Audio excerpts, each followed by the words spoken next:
continued under Freemasonry. The French historian Henry Martin reports, quote, Bicept proposed as the end of Illuminism the abolition of property, social authority, nationality, and the return of the human race to the happy state in which it formed only a single family, without artificial needs, without useless sciences, every father being priest and magistrate. President George Washington himself was convinced that the Illuminati existed after 1785, when it was outlawed in Bavaria. He corresponded with the Reverend named G.W. Snyder, voicing his concerns about the Illuminati. This was written 13 years after the Illuminati was outlawed in Bavaria. George Washington states, quote, I have heard much of the nefarious and dangerous plans and doctrines of the Illuminati. It was not my intention to doubt that the doctrines of the Illuminati and the principles of Jacobinism had not spread in the United States.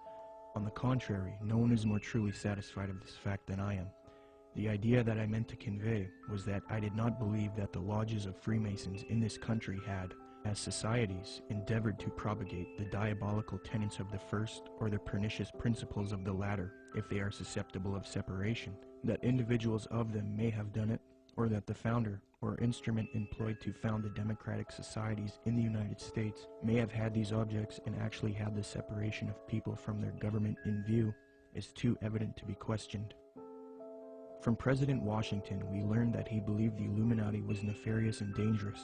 He had little doubt about the Illuminati spreading to America by 1798. He was truly satisfied, or in other words, convinced of this fact. He thought it was too early for whole Masonic lodges to be striving for Illuminati objectives, but he did believe individuals within American lodges were certainly doing so. He believed the founder or instrument used to found the democratic societies in the USA may have had Illuminati objectives in mind, and that they had the separation of the people from their government in view. According to Washington, these things are too evident to be questioned. That same year, the president of Yale University, Timothy Dwight IV, spoke out against the Illuminati. Quote, the great and good ends proposed by the Illuminati as the ultimate objects of their union are the overthrow of religion, government, and human society, civil and domestic. Joseph Willard, the president of Harvard University, said in a speech in New Hampshire, quote, there is sufficient evidence that a number of societies of the Illuminati have been established in this land of gospel light and civil liberty, which were first organized from the Grand Society in France. They are doubtless secretly striving to undermine all our ancient institutions, civil and sacred.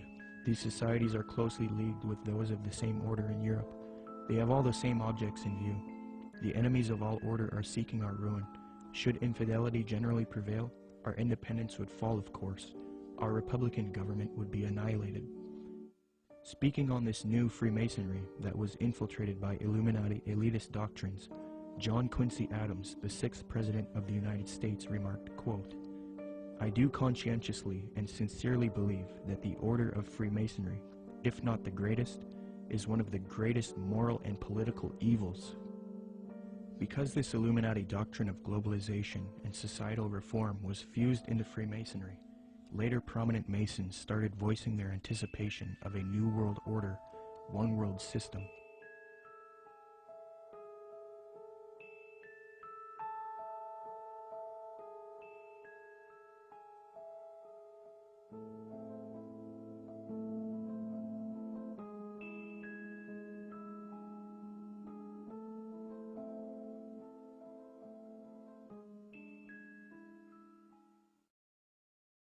Freemasonry is just one of many ways to get people into the occult.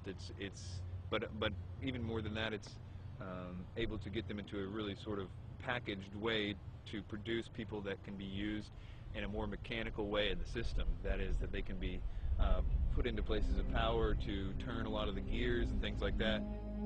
Let me demonstrate that the high levels of Freemasonry and Theosophy are now simultaneously striving for a new world order, one world religion. Their dogma is that for the upcoming age of Aquarius, humanity needs to unite into a one world government or new world order. The former Supreme Grand Master of the Fraternity of the Rosy Cross, or FRC, Reuben Swinburne Clymer, wrote in his work Ancient Mystic Oriental Freemasonry, quote, Mystic Masonry is not only the key to the religion taught to all men in all ages from the very beginning of conscious life up to the present, but it holds the keys to these religious and is, in fact, the very repository of religion itself. It has for its object the uniting of mankind into a universal brotherhood. The 19th and 20th century Freemason and Rosicrucian Arthur Edward Waite admitted that secret societies he was involved with control political, scientific, and religious affairs. Waite believed that these societies always existed in every nation and are connected to modern societies, which I believe can be disputed. But nonetheless, he stated the following in his work, The Real History of the Rosicrucians, quote, "Beneath the broad tide of human history, there flow the stealthy undercurrents of the secret societies, which frequently determine in the depths the changes that take place upon the surface. These societies have existed in all ages and among all nations, and tradition has invariably ascribed to them the possession of important knowledge in the religious, scientific, or political order according to the various character of their pretensions," unquote. The official Freemasonic Scottish Rite magazine, entitled The New Age Magazine, admits that it is for a New World Order, New World Religion, and New Age. Quote, "Great God our King has chosen the great American public schools to pave the way for the new race, the new religion, and the new civilization that is taking place in America. Any mother, father, or guardian who is responsible for the taking away of the freedom of mind, freedom of will, or freedom of spirit is the lowest criminal on earth, because they take away from that child the God-given right to become part of God's great plan in America for the dawn of the new age of the world." 33rd degree Freemason Manly Palmer Hall advocated world government, quote, "The new Atlantis sets forth an ideal government of the earth. It foretells that day when in the midst of men there shall rise up a vast institution composed of the philosophic elect, an order of illumined men band together for the purpose of investigating the laws of life and the mysteries of the universe. The age of boundaries is closing, and we are approaching a nobler era when nations shall be no more, when the lines of race and caste shall be wiped out, when the whole earth shall be under one order, one government, one administrative body," unquote.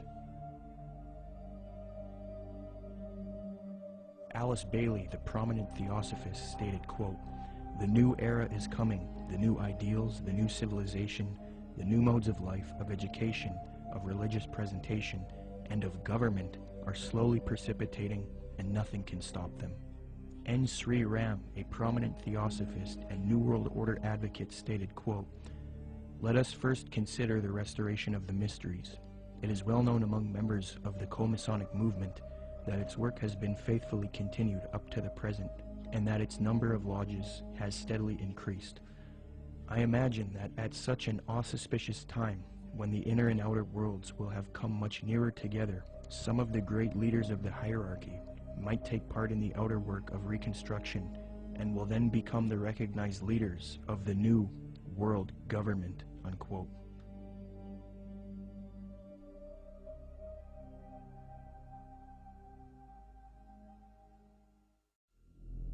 This was written by Manly P. Hall. Manly P. Hall was both a Grand Master within Freemasonry, and he was a Grand Master in the Illuminati.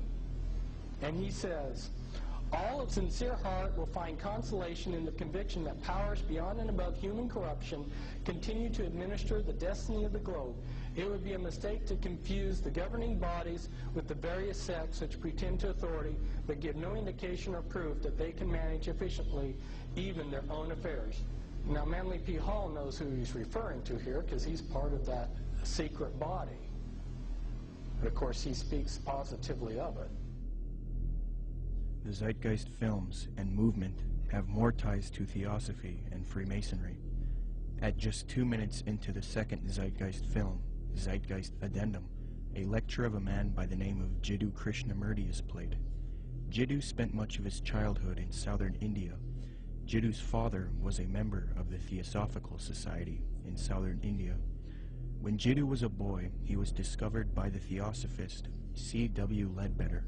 Ledbetter was a man who was brought up on charges of immoral behavior with young boys, yet he still had a close relationship with the president of Theosophy, Annie Besant. Ledbetter and Besant would adopt Jiddu and take him to England. They raised him and brainwashed him into the Theosophic esoteric teachings.